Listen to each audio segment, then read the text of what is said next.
नमस्कार मित्रों, स्वागत है आप सभी का हमारे इस एजुकेशनल चैनल मीमांसा यथार्थ पे।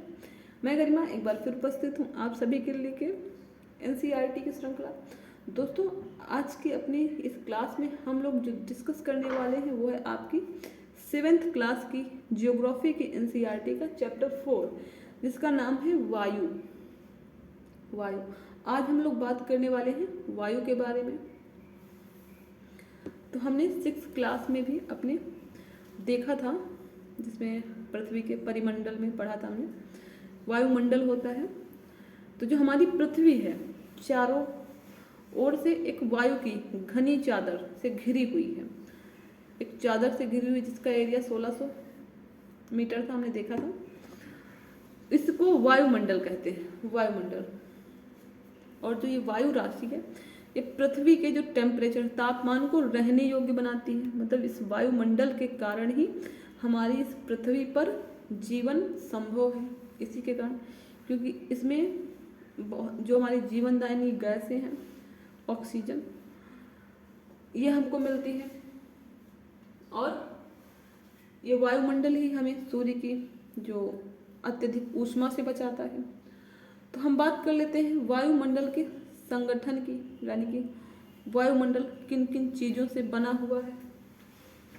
तो यहाँ पे बात करेंगे वायुमंडल का संगठन की।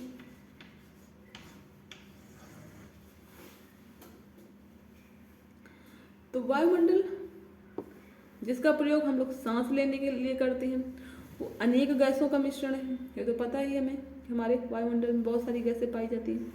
जैसे अगर हम टोटल मान लें गैस का, तो इसमें जो 78% है, 78% नाइट्रोजन गैस है। 78% तो नाइट्रोजन गैस है। और ऑक्सीजन, ऑक्सीजन की मात्रा कितनी है? 21%, जो 21% है। 21% क्या है? ऑक्सीजन, जिसको हम लोग प्राणवायु बोलते हैं, प्राणवायु। और इसमें कुछ अन्य गैसें जैसे ऑर्गन और कार्बन डाइऑक्साइड पाई जाती हैं। तो कार्बन डाइऑक्साइड की मात्रा दे रखी है आपके एनसीईआरटी में 0.03%। 0.03% ये कार्बन डाइऑक्साइड की मात्रा दे रखी है।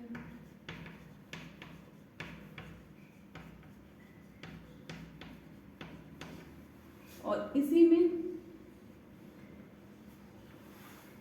में ऑर्गन, जो आपकी ऑर्गन गैस है, उसकी मात्रा दे रखी है। ऑर्गन 0.93%।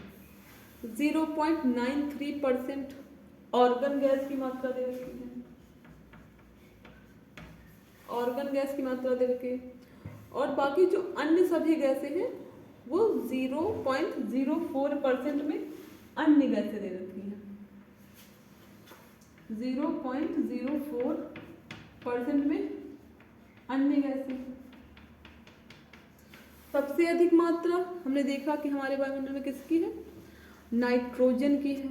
तो जब हम सांस लेते हैं तो अपने साथ कुछ नाइट्रोजन को भी ले जाते हैं, लेकिन वो फिर सब सांस बाहर छोड़ते हैं तो उसका निकल भी जाती है।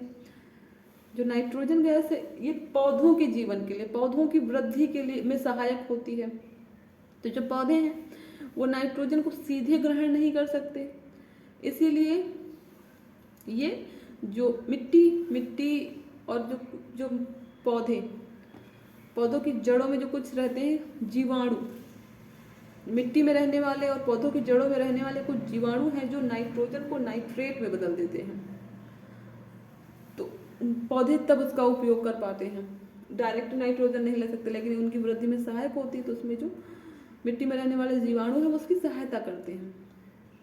और जो ऑक्सीजन की बात करें, ऑक्सीजन तो ये हमारे वायुमंडल में प्रचुरता से पाई जाने वाली दूसरी गैस है, यानी कि सबसे ज्यादा नाइट्रोजन है, उसके बाद जिसकी मात्रा है वो ऑक्सीजन ही है। और मनुष्य और पशु श्वास लेते हैं, जितने भी जीवधारी श्वास लेने में ऑक्सीजन गैस को ग्रहण करते हैं। और जो हरे पेड़ पौधे हैं ये प्रकाश संश्लेषण की क्रिया द्वारा ऑक्सीजन उत्पन्न करते हैं। कार्बन डाइऑक्साइड वो लोग लेते ग्रहण करते हैं और ऑक्सीजन छोड़ उत्पन्न करते हैं। इस तरीके से जो वायुमंडल में ऑक्सीजन की मात्रा सामान्य बनी रहती है, लेकिन जो हरे भरे वृक्ष पेड़ पौधे जो कि ऑक्सीजन उत्पन्न कर रहे थे वो कटते जा रहे हैं। लोग विकास की अंधी दौड़ में पेड़ पौधों को काटते जा रहे हैं, नष्ट करते जा रहे हैं, वनस्पतियां हमारी नष्ट होती जा रही, तो जिससे ये वायुमंडल का जो संतुलन है ये बिगड़ रहा है। बात करें कार्बन डाइऑक्साइड की, तो कार्बन डाइऑक्साइड ये भी महत्वपूर्ण गैस है हमारे वायुमंडल की, हमारी पृथ्वी की। इसमें जो हरे पेड़ पौधे हैं वो अपना भोजन कार्बन डाइऑक्साइड ही तो लेते हैं वो लोग प्रकाश संश्लेषण द्वारा, तो उनका ये भोजन है। और कार्बन डाइऑक्साइड लेके वो ऑक्सीजन दे रहे हैं।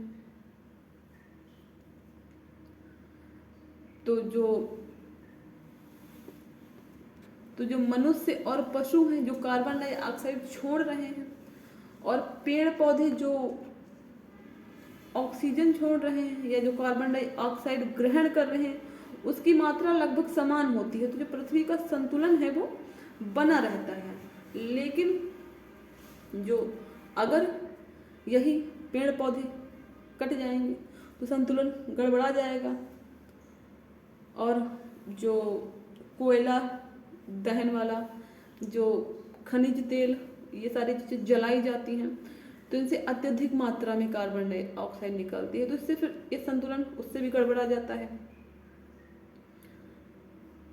और इनसे वायुमंडल में हमारे करोड़ों टन कार्बन डाइऑक्साइड बढ़ जाती है, क्योंकि वो एक साथ निकालते हैं। क्योंकि जो पेड़ पौधे ग्रहण कर रहे हैं, मनुष्य जो छोड़ रहे हैं, उससे तो संतुलन हो जा रहा है, लेकिन जो अलग से कार्बन डाइऑक्साइड निकल रही है उसका क्या, वो कहाँ से आएगी, वो कहाँ जाए। तो इससे क्या होता है, जो कार्बन डाइऑक्साइड की मात्रा बढ़ गई है उससे पृथ्वी की जलवायु, उसका तापमान प्रभावित होता है। अगर बात करें कार्बन डाइऑक्साइड की, तो रात के समय जो कार्बन डाइऑक्साइड है ये ऊष्मा के विकिरण को रोकती है। इसे ग्रीन हाउस प्रभाव कहते हैं। और इसीलिए जो कार्बन डाइऑक्साइड है उसको ग्रीन हाउस गैस कहते हैं, क्योंकि रात के समय अगर सारी समाप्त हो जाएगी तो पृथ्वी एकदम से ठंडी हो जाएगी, इसीलिए वो उसके विकिरण को रोकता है, तो उसको ग्रीन हाउस प्रभाव कहते हैं। लेकिन अगर इसी का मान बढ़ जाए, मतलब ज़्यादा हो जाए क्वांटिटी कार्बन डाइऑक्साइड की, तो और विकिरण उसका नहीं हो पाता है, तो इसको भूमंडलीय तापन कहते हैं, ग्लोबल वार्मिंग, जिसकी जो एक बहुत बड़ी समस्या उत्पन्न करती है। ये कार्बन डाइऑक्साइड गैसों में बढ़ोतरी के कारण होता है। और इससे होता क्या है, इसके प्रभाव से जो ठंडे क्षेत्र हैं, यानी कि जो ग्लेशियर के रूप में जमा हुआ पानी है, बर्फ है, वो पिघलने लगती है और जिससे समुद्रों का जल स्तर बढ़ जाएगा। तो ये दीर्घ अवधि में जाके जलवायु परिवर्तन का कारक बनेगा।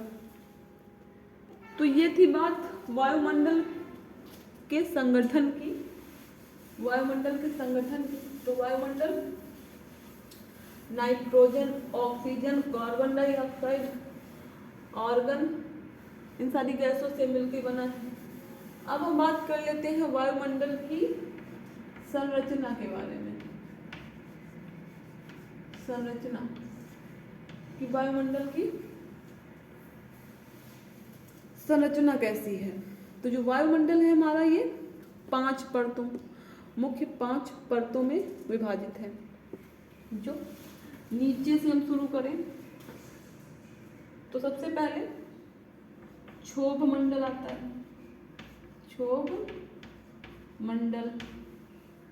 उसके बाद आता है समताप मंडल, समताप मंडल। इसके बाद आता है मध्य मंडल, मध्य मंडल, मध्य मंडल। इसके बाद आता है बाह्य वायुमंडल, बाह्य वायुमंडल। इसी में आयन मंडल इसी को बोलते हैं। बाह्य वायुमंडल जो आयन मंडल होता है, आयन मंडल वो इसी की एक परत है तो इसको आयन मंडल भी बोल देते हैं। इसके बाद आता है सबसे लास्ट में बहिर्मंडल, बहिर्मंडल, बहिर्मंडल। तो ये 5 मुख्य परतें हैं। अगर बात करें इनकी तो ये जो क्षोभ मंडल, सबसे पहले आता है क्षोभ मंडल। क्षोभ मंडल जो है इसकी जो ऊंचाई है, यानी कि इसकी जो ऊंचाई है वो 13 किलोमीटर है, 13 किलोमीटर जो इसकी सीमा है 13 किलोमीटर है। और यहाँ पे जो मौसमी घटनाएं हैं, मौसमी घटनाएं जिनको वर्षा, कोहरा, ओलावृष्टि, ये सारी चीज़ें कहाँ होती हैं? क्षोभ मंडल में ही होती हैं। ये वो स्थान है जहाँ पे हम लोग रहते हैं, सांस लेते हैं, सभी प्राणी रहते हैं, ये वो है। ठीक है, 13 किलोमीटर की ऊंचाई तक है। मौसमी घटनाएं होती हैं, ये 2 चीज़ें याद रखने वाली। समताप मंडल, इसके बाद आता है समताप मंडल। समताप मंडल ये दूसरी परत है। इसकी जो ऊंचाई है 150 किलोमीटर है, 150 किलोमीटर।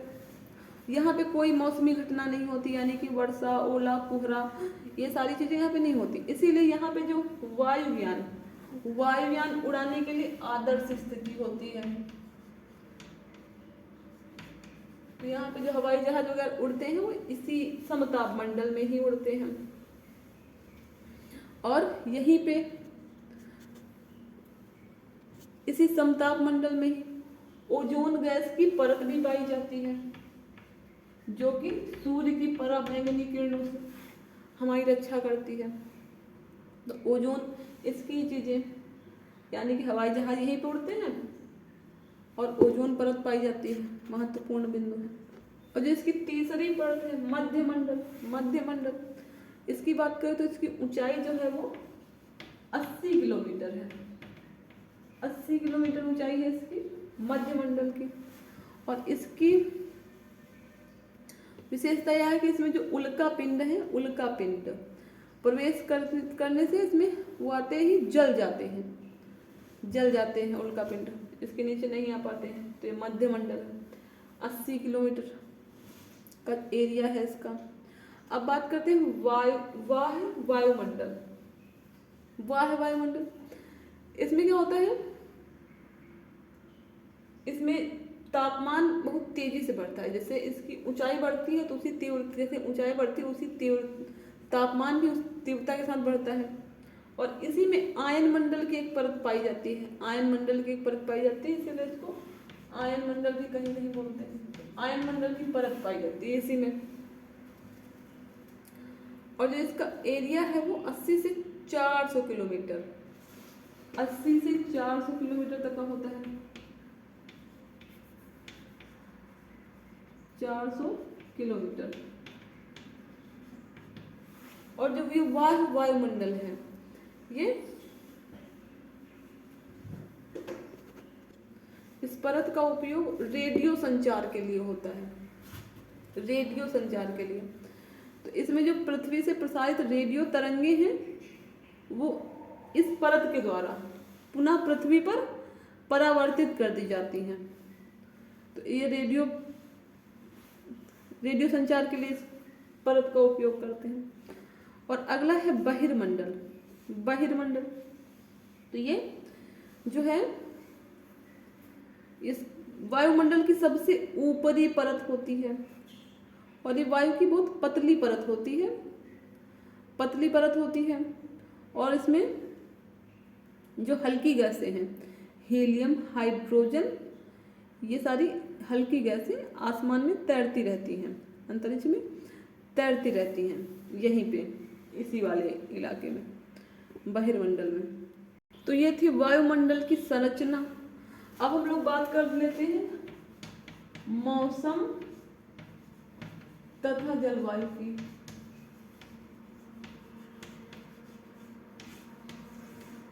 मौसम तथा जलवायु, तो मौसम हमने देखा था। मौसम क्या होता है? जो दिन प्रतिदिन यानी कि घंटे 2 घंटे में जो मौसम बदल रहा है, प्रत्येक घंटे में, दिन में कई बार जो स्थितियां बदलती रहती हैं, वो मौसम होता है। जो कम समय में बदल जाए वो मौसम। और जो जलवायु क्या था? किसी भी स्थान का जो दीर्घ समय, मतलब लंबे समय तक किसी स्थान का जो औसत मौसम होता है, वो वहाँ की जलवायु बताता है। मौसम जो 1-2 घंटे में जो परिवर्तित हो जाए, बदलने वाली स्थितियाँ, दिन प्रतिदिन बदलने वाली स्थितियाँ मौसम कहलाती है।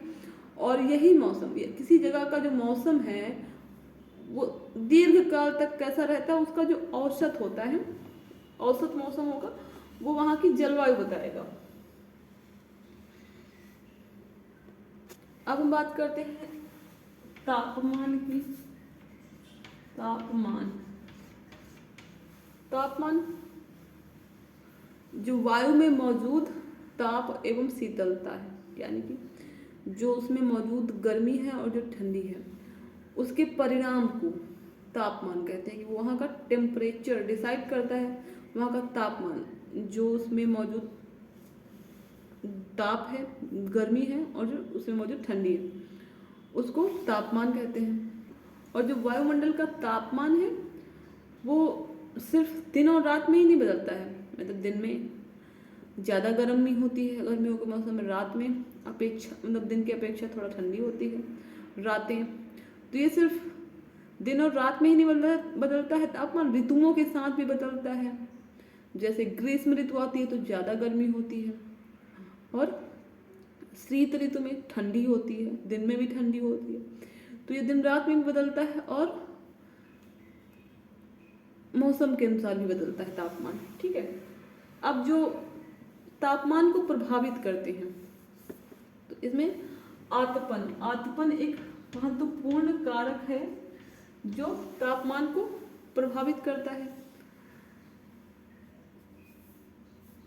आतपन क्या है?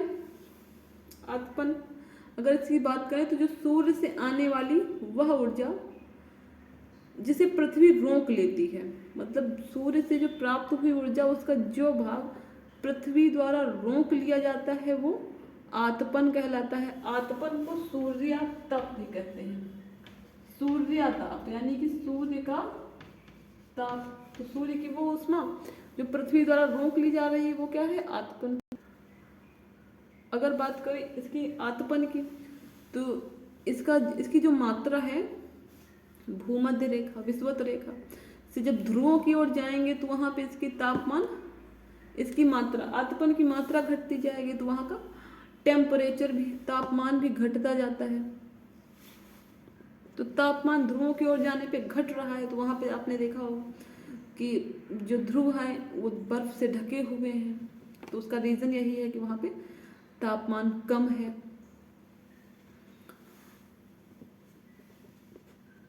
और अगर पृथ्वी का तापमान बहुत ज़्यादा बढ़ जाएगा तो यहाँ पे क्या होगा? कुछ ऐसी फसलें हैं जो उनको तापमान कम चाहिए तो उग ही नहीं पाएंगी, तब फसलें नहीं उग सकेंगी। और गांव की अपेक्षा शहरों में आपने देखा होगा तापमान बहुत ज़्यादा रहता है, यानी कि गांव में गर्मी कम होती है शहरों की अपेक्षा। ऐसा क्यों होता है? तो दिन के समय जो एसाफेल्ट पदार्थ है जिससे सड़कें बनती हैं, सड़कें और धातु कंक्रीट से बने भवन, ये क्या होते हैं? दिन में अत्यधिक गर्म हो जाते हैं और रात के समय ये ऊष्मा इनकी मुक्त हो जाती है, इसीलिए ज़्यादा गर्मी होती है।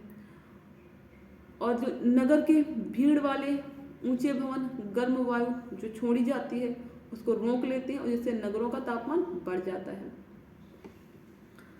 तो अब हम बात करें अगर वायु दाब।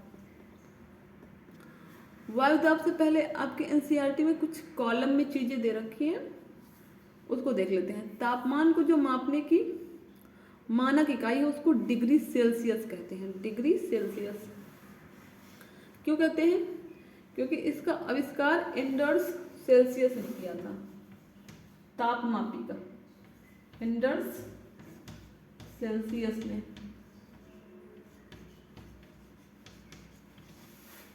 जो आपका तापमापी है जिसको थर्मामीटर कहते हैं, थर्मोमीटर उसको।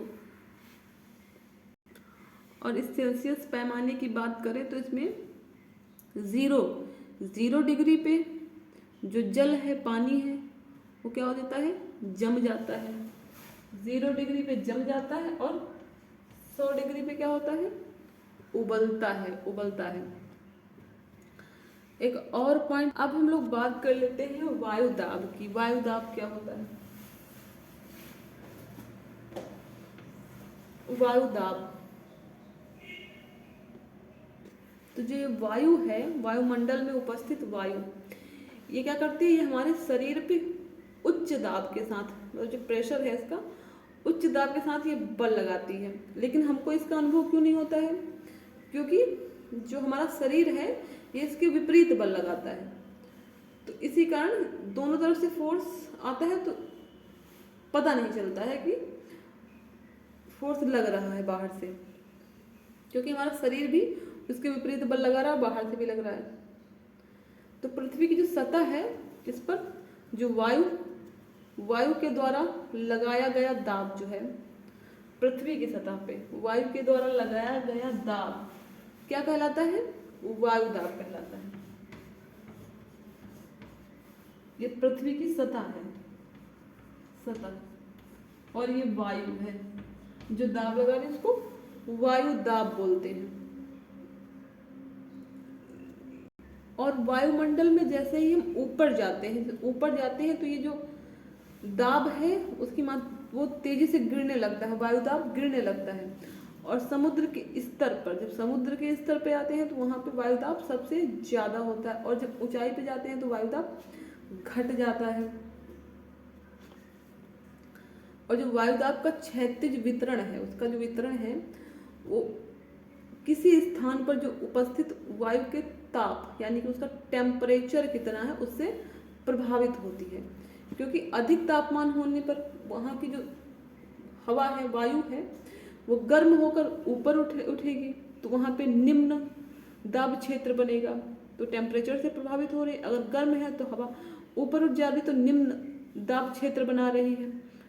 जो निम्न दाब है ये बादल युक्त आकाश एवं नम मौसम के साथ जुड़ा होता है, निम्न दाब। तो जो कम तापमान वाले क्षेत्र है वहाँ की वायु ठंडी होती है, और ठंडी होती है इसीलिए वो भारी होती है। और जो ये भारी वायु है, भारी हवा है, ये निमज्जित होकर उच्च दाब क्षेत्र बनाती है, और उच्च दाब के कारण स्पष्ट एवं स्वच्छ आकाश होता है। तो ये जो निम्न, जो कम तापमान, जहाँ पे कम तापमान है वहाँ पे वायु ठंडी है और भारी है, तो ये उच्च दाब क्षेत्र बना रहे हैं निमज्जित होकर, और इसी के कारण जो आसमान है वो स्वच्छ एवं स्पष्ट दिखाई पड़ता है। तो जो हवा है वो हमेशा उच्च दाब से निम्न दाब क्षेत्र की ओर गमन करती है, यानी कि हाई प्रेशर HP से ये जाती कहाँ है? लो प्रेशर, निम्न दाब क्षेत्र की ओर जाती है। अब हम बात कर लेते हैं पवन भी क्या है? वायु का एक रूप है। तो जो उच्च दाब से निम्न दाब क्षेत्र की ओर जो वायु की गति होती है उसको पवन कहते हैं। यानी कि जो उच्च दाब यानी कि हाई प्रेशर वाले क्षेत्र से जो निम्न दाब की ओर जा रही है, यहाँ पर हाई प्रेशर है और यहाँ से जो लो प्रेशर की ओर जा रही है उसको पवन बोलते हैं। तो पवन के कुछ टाइप दिए हुए हैं, पवन के प्रकार देख लेते हैं। पवन के प्रकार, कितने प्रकार की हो सकती है पवन? तो पवन 3 प्रकार की होती है। 3 कौन सी? स्थायी पवनें, स्थायी पवनें, मौसमी पवनें और स्थानीय पवनें।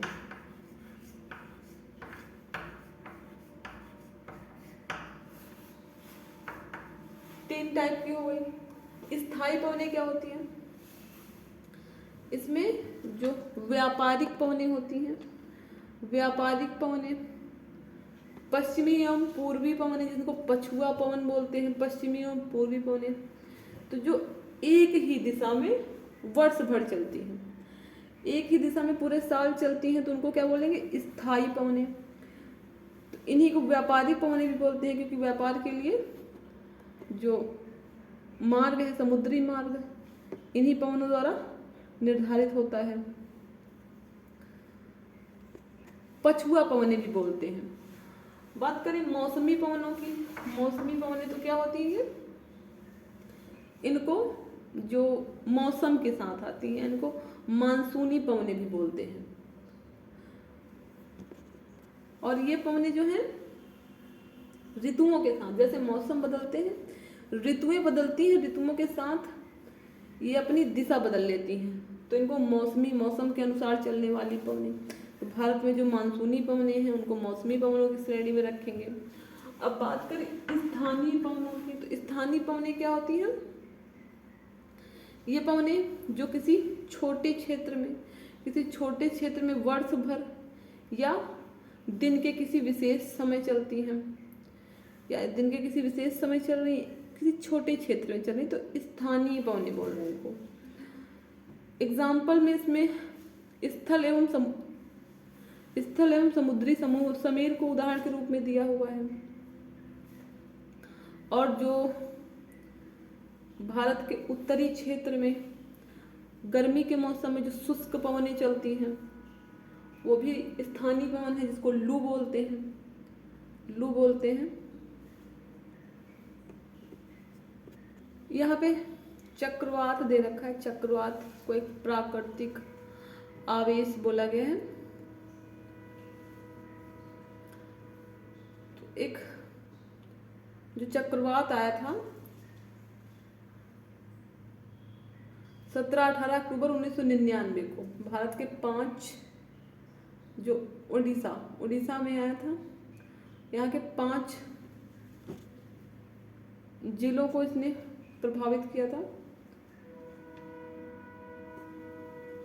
उसी के बारे में दे रखा है, ये आप लोग इसी से पढ़ लीजिएगा।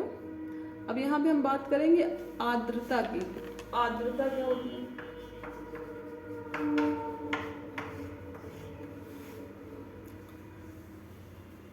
आर्द्रता तो जो हवा है, वायु में किसी भी समय उपस्थित रहने वाली उसकी जो जल वाष्प की मात्रा को आर्द्रता कहते हैं।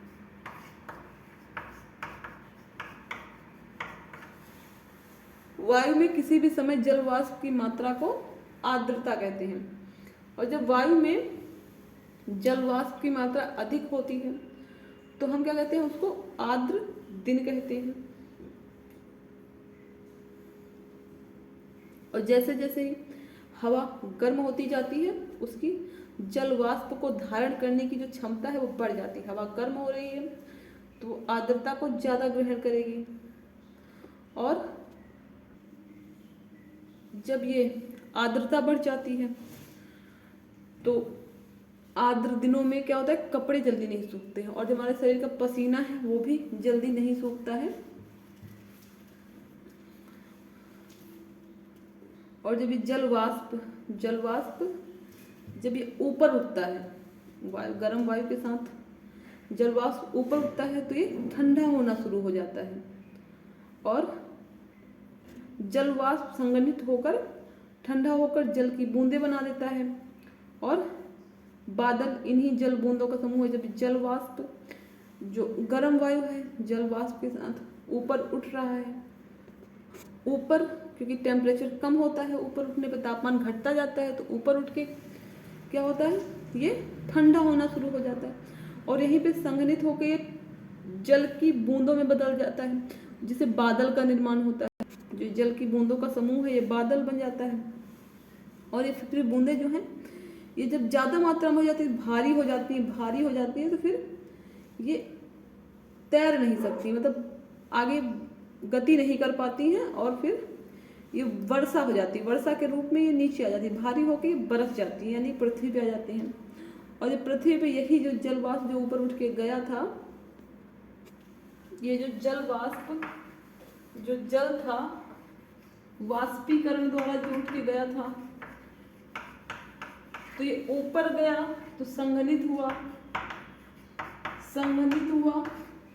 बादल बना और फिर ये वर्षा के रूप में नीचे पृथ्वी पर आ गया, संघनित होके यहाँ बादलों का निर्माण किया, फिर पृथ्वी बरस गया। तो पृथ्वी का जो ज़्यादातर भूमिगत जल है वो वर्षा द्वारा ही प्राप्त होता है और जो हमारे पौधे वो जल संरक्षण में मदद करते हैं। और ऐसे अगर पहाड़ी क्षेत्रों में जब पेड़ काटे जाते हैं तो क्या होता है, वहाँ पे जो पानी है वो पहाड़ों से लगातार नीचे गिरता है।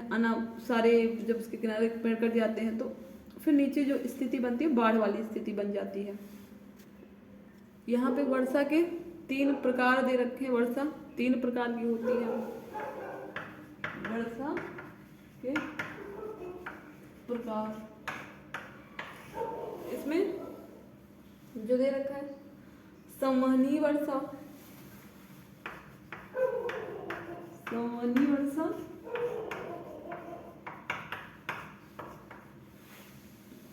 पर्वतीय वर्षा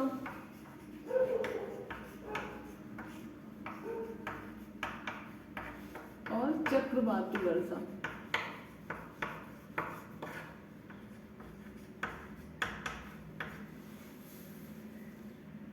तो संवहनीय वर्षा कैसे होती है, जब गर्म वायु ऊपर उठती है और बादलों से टकराती है, ये गर्म वायु, तब जो वर्षा होती है वो संवहनीय वर्षा होती है। पर्वतीय वर्षा में जो आर्द्र वायु होती है, आर्द्र वायु जब वो पर्वतीय इलाकों में जब वो बादल बनते हैं, बादल जब पर्वतों से टकराते हैं तो पर्वतीय वर्षा होती है। जब आर्द्र वायु के ऊपर उठने से जो बादल बनते हैं, उस वे बाद दिया हुआ चक्रवाती वर्षा। चक्रवाती वर्षा यहाँ पे ठंडी वायु के कारण जो बादल बने, ठंडी वायु से जब गर्म वायु जब बादल में बदल जाती है, गर्म वायु जब बादल से टकराती है तब जो वर्षा होती है तो वहाँ पे चक्रवाती वर्षा होती है। इसको आपके एनसीईआरटी में क्रियाविधि के द्वारा समझाया गया है। और वर्षा के जो दूसरे रूप में एक ओलावृष्टि होती है ना, ओला यानी कि पत्थर गिरते हैं, जो कहते हैं पत्थर गिरे, तो ओलावृष्टि भी होती है, दूसरा रूप है इसका। हिम सहित वर्षा जिसको बोलते हैं, सहिम वर्षा। और जो ये सारी मौसमी घटनाएं हो रही हैं, सारी जो मौसमी घटनाएं हैं ये क्षोभ मंडल वाली परत में ही होती हैं। वायुमंडल की जो हमने परतें देखी थी वो क्षोभ मंडल वाली में होती हैं और बादल वगैरह जो बनते हैं सब क्षोभ मंडल में हो रही सारी क्रियाएं। समताप मंडल है जो ये बादल विहीन परत है, समताप मतलब तापमान समान है, इसीलिए हवाई जहाज उड़ाने के लिए आदर्श स्थिति है। तो ये था हमारा 7th क्लास की ज्योग्राफी की एनसीईआरटी का चैप्टर 4 वायु। ये चैप्टर यहीं पे समाप्त होता है। आपको हमारा ये वीडियो कैसा लगा कमेंट करके ज़रूर बताइएगा। अगर आपको ये वीडियो पसंद आया तो इसको लाइक करिए और अपने मित्रों के साथ शेयर करिए, और हमारे ऐसे ही ज्ञानवर्धक वीडियो देखते रहने के लिए, हमारे साथ जुड़े रहने के लिए हमारे चैनल को सब्सक्राइब करिए। मिलते हैं अपने अगले वीडियो में, तब तक के लिए नमस्कार।